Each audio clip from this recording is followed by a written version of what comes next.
الحمد لله نحمده ونستعينه ونستغفره ونؤمن به ونتوكل عليه ونعوذ بالله من شرور أنفسنا ومن سيئات أعمالنا من يهده الله فلا مضل له ومن يضلله فلا هادي له ونشهد أن لا إله إلا الله وحده لا شريك له ونشهد أن سيدنا ومولانا محمدا عبده ورسوله أما بعد فأعوذ بالله من الشيطان الرجيم بسم الله الرحمن الرحيم الذين تتوفاهم الملائكة طيبين يقولون سلام عليكم ادخلوا الجنة بما كنتم تعملون۔ جس آدمی کو اس بات پر یقین ہے کہ اللہ رب العزت نے زندگی میں ہمیں امتحان کے لیے بھیجا ہے، اور جس شخص کو اس بات پر یقین ہے کہ بہت جلد اسے اللہ کے سامنے حاضر کیا جائے گا، یا ایھا الناس انک کادح الی ربک کدحا فملاقیہ، اے انسان تم محنت کرتے کرتے تھکتے کوشش کرتے کرتے تم اپنے رب کے پاس جا کر کے اس سے ملاقات کرنی ہے۔ اور جس انسان کو اس بات کا یقین ہے کہ اس دن ہماری پوری زندگی کا حساب و کتاب دے کر کے آخری اور فائنل فیصلہ اور رزلٹ اللہ کی طرف سے دیا جائے گا، یا تو جنت ہمیشہ کی خوشی یا جہنم ہمیشہ کا غم اور ٹینشن اور پریشانی۔ وہ انسان کا ایٹیٹیوڈ، اس کی سوچ کیسی ہوتی ہے؟ اس کی ایک ہی سوچ ہوتی ہے کہ جب میں اس دنیا سے جاؤں تو میرا اللہ میرے سے خوش رہے اور فرشتے مجھے ویلکم کریں، مجھے خوش آمدید کہیں اور میں اللہ کی رحمت میں پہنچ جاؤں۔ جس آدمی کی یہ فکر ہوگی وہ یہ معلوم کرنے کی کوشش کرے گا کہ میرا اللہ کس چیز کو پسند کرتا ہے اور کس چیز کو ناپسند کرتا ہے۔ جس انسان کو اس بات کی فکر نہ ہو کہ اللہ کیا پسند کرتا ہے کیا نہیں پسند کرتا، یہ جاننے کی کوشش نہیں کرتا، اس کا مطلب یہ ہے کہ اس کا انجام برا ہونے والا۔ صحابہ کرام رضی اللہ عنہم اجمعین، آپ حدیث کی کتابیں پڑھیں گے، اکثر آپ سنیں گے، دیکھیں گے کہ وہ نبی صلی اللہ علیہ وسلم سے سوال کرتے تھے۔ ان کا سوال کیا تھا؟ ای الاعمال احب یا رسول اللہ، اے اللہ کے رسول، اللہ کو سب سے زیادہ کون سا کام پسند ہے؟ نبی صلی اللہ علیہ وسلم بتاتے تھے الصلاۃ لوقتہا، نماز وقت پر ادا کرنا۔ اس کے علاوہ بہت ساری چیزیں، اطعام الطعام، کھانا کھلانا، بیمار کی عیادت کرنا وغیرہ وغیرہ۔ آج ہم ایک ایسے ٹاپک پہ بات کرنے والے ہیں جو اللہ رب العزت کو پسند ہے، وہ ہے صفائی ستھرائی، cleanliness in Islam and Muslim areas. Allah تبارک و تعالیٰ نے اس سلسلے میں صفائی اور ستھرائی کا جو کانسیپٹ اسلام کے اندر ہے، انشاءاللہ میں اسے آپ کے سامنے 7 پوائنٹس میں رکھوں گا۔ اللہ تعالیٰ سورہ نحل آیت نمبر 32 میں فرماتا ہے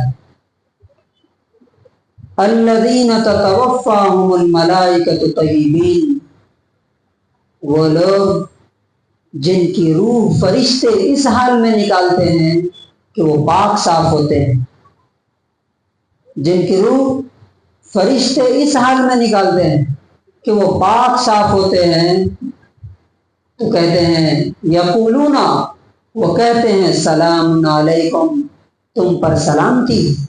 یعنی ان کی روح کی نکالنے کی شروعات کہاں سے ہوتی ہے؟ آتے ہی وہ فرشتے ان کو سیلیوٹ کرتے ہیں، ان کو سلام کرتے ہیں، ان کو دعا دیتے ہیں اور کہتے ہیں ادخلوا الجنت بما کنتم تعملون، اب آگے تمہاری جنت ہے، جنت میں داخل ہو جانا ہے ان اعمال کے بدلے، ان کاموں کے بدلے جو تم دنیا میں کیا کرتے تھے. یہاں پہ جو ورڈ یوز کیا اللہ تعالیٰ نے وہ ہے طیبین. طیب کسے کہتے ہیں؟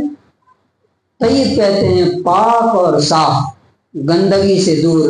اس کا مطلب یہ ہے کہ ان کا دل بھی پاک ہے، ان کی زبان بھی پاک ہے، ان کا عمل بھی پاک ہے، ان کے معاملات اور آپس کی ڈیلنگز بھی پاک ہے، اور اس وجہ سے ان کو مرتے ہی موت کے وقت کی خوشخبری دے دی جاتی ہے کہ آگے تمہیں کوئی ٹینشن نہیں ہے. اللہ تعالیٰ پاک صاف رہنے والوں کو پسند کرتا ہے. سورہ توبہ آیت نمبر 108 میں اللہ تعالیٰ فرماتا ہے لَمَسْجِدٌ أُسِّسَ عَلَى التَّقْوَى مِنْ أَوَّلِ يَوْمٍ، بے شک وہ مسجد جس کی بنیاد اور جس کی فاؤنڈیشن تقوی پہ رکھی گئی ہے، اللہ کے ڈر پہ رکھی گئی ہے، احق ان تقوم فیہ، وہ اس بات کی زیادہ مستحق ہے کہ اے نبی آپ اس میں کھڑے ہو کر کے نماز پڑھیں. نبی صلی اللہ علیہ وسلم سے کہا جا رہا ہے. کیوں؟ اللہ تعالیٰ نے اس کی وجہ بیان کی. فیہ رجال، اس میں کچھ ایسے لوگ ہیں یحبون ان یتطہروا، وہ پاک صاف رہنے کو پسند کرتے ہیں. یہ مسجد قباء کے بارے میں اللہ تبارک و تعالیٰ نے آیت اتاری کہ وہاں پہ کچھ لوگ ایسے ہیں جو پاک صاف رہنے کو، اندر سے بھی باہر سے بھی کلین رہنے کو پسند کرتے ہیں. واللہ یحب المطہرین، اور اللہ تعالیٰ پاک صاف رہنے والوں کو کیا کرتا ہے؟ پسند کرتا ہے. یحب المطہرین.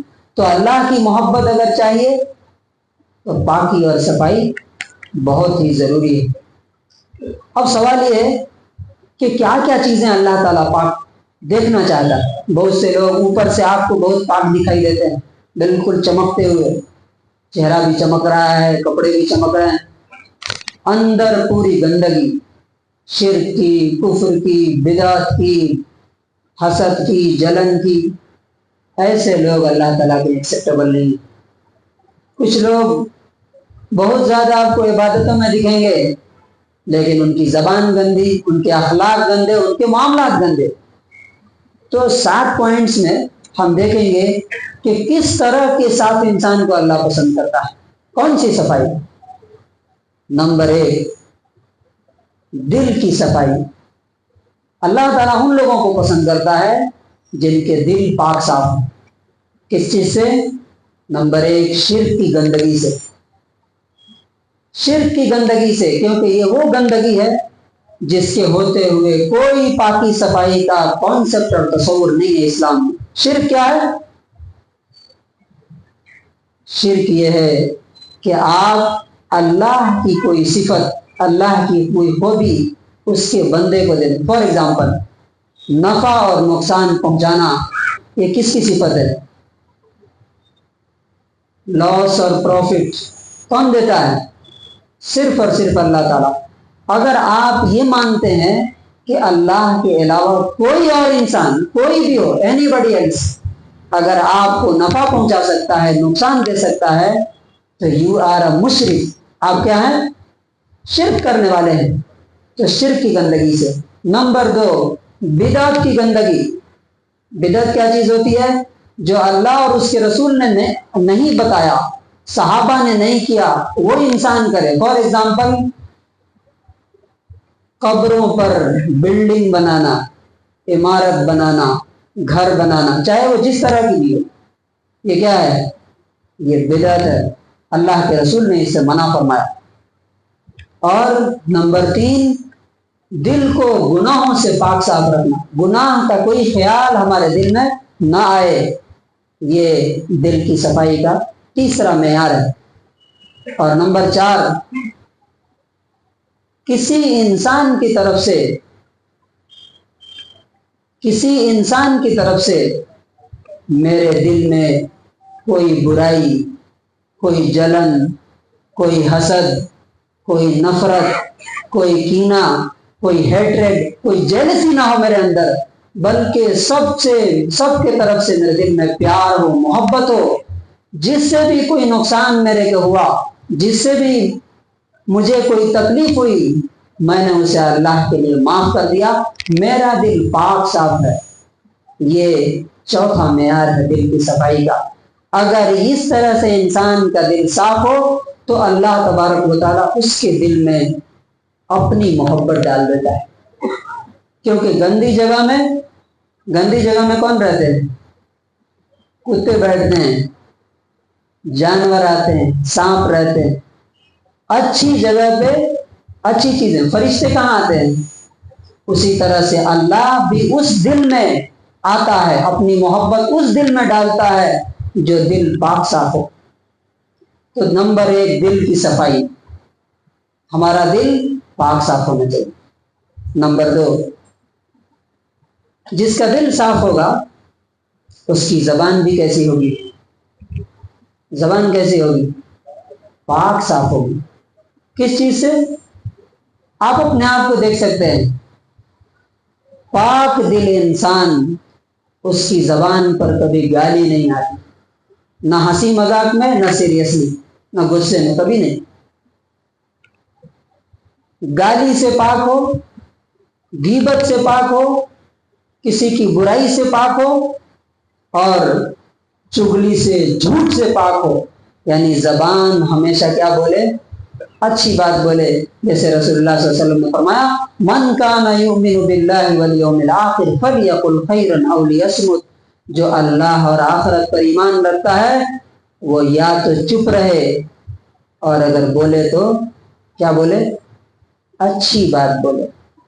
اچھی بات بولے، نہیں تو خاموش رہے۔ نمبر 3، عمل کی صفائی، عمل پاک صاف ہو، ہمارے معاملات پاک صاف ہوں۔ بہت سے لوگ بہت ساری نیکیاں بھی کرتے ہیں، لیکن ان کے بارے میں جب معلوم کیجئے تو پتہ چلتا ہے کہ ان کے معاملات بہت گندے ہیں۔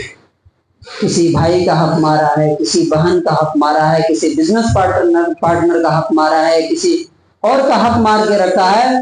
ایسا انسان چاہے جتنے سجدے کر لے، جتنے حج کر لے، جتنی عمرے کر لے، یہ سب اس کے منہ پر اللہ تبارک و تعالیٰ مار دے گا، جس کے معاملات صاف نہیں، جس کی ڈیلنگ صاف نہیں ہے، لوگوں کے ساتھ جس کے تعلقات ٹھیک نہیں ہیں، مالی معاملات خاص طور سے۔ تو عمل بھی صاف ہونا چاہیے۔ اللہ تبارک و تعالیٰ فرماتا ہے، من عمل صالحا من ذکر او انثی وهو مؤمن، جو بھی اچھا کام کرے گا، چاہے مرد ہو یا عورت ہو، شرط یہ ہے کہ وہ ایمان والا ہو، تو فَلَنُحْيِيَنَّهُ حَيَاةً طَيِّبَةً، ہم اس کو پاک زندگی عطا کریں گے۔ کیسی زندگی؟ پاک زندگی دیں گے۔ کس چیز سے پاک؟ باہر بھلے ہی حالات ہمارے فیور میں نہ ہو، لیکن دل مطمئن رہے گا، دل میں سکون رہے گا۔ لیکن جس کی زندگی گندی ہو، دل گندا ہو، زبان گندی ہو، عمل گندا ہو، باہر چاہے آپ کو وہ حویلی میں دکھتا ہو، ایروپلین سے اڑتا ہو اور مہنگی گاڑیوں میں، لیکن دل اس کا سکون سے، پیس سے محروم ہوگا۔ تو یہ دل کی صفائی ہو گئی، زبان کی ہو گئی، عمل کی ہو گئی۔ اب اس کے بعد چوتھی چیز، جسم کی صفائی، یہ بھی ضروری ہے۔ اللہ تبارک و تعالیٰ نے اس کے احکام دیے ہیں۔ اسپیشلی آپ دیکھیے کہا گیا ہے الغسل واجب یوم الجمعہ، کہ جمعہ کے دن غسل کرنا کیا ہے؟ ضروری ہے ہر بالغ پر۔ وَأَن يَسْتَنَّ، اور مسواک کرے، وَأَن يَمَسَّ طِيبًا، اگر ہو سکے تو خوشبو لگا لے۔ بہت سے لوگوں کو دیکھتے ہیں ان کے جسم سے بدبو آتی ہے اور انسان کیا ہوتا ہے، اس کی نماز ڈسٹرب ہو جاتی ہے۔ تو ہمارے جسم کی پاکی، اندرونی پاکی بھی اور اوپر کی پاکی، یہ دونوں کے بارے میں علم حاصل کرنا اور جاننا ضروری ہے۔ پانچویں چیز کپڑوں کی صفائی، وَثِيَابَكَ فَطَهِّرْ، اللہ تبارک و تعالیٰ نے اسپیشلی قرآن میں حکم دیا نبی صلی اللہ علیہ وسلم کو اپنے کپڑوں کو پاک صاف رکھیں۔ کیوں کپڑوں کو پاک صاف رکھنا؟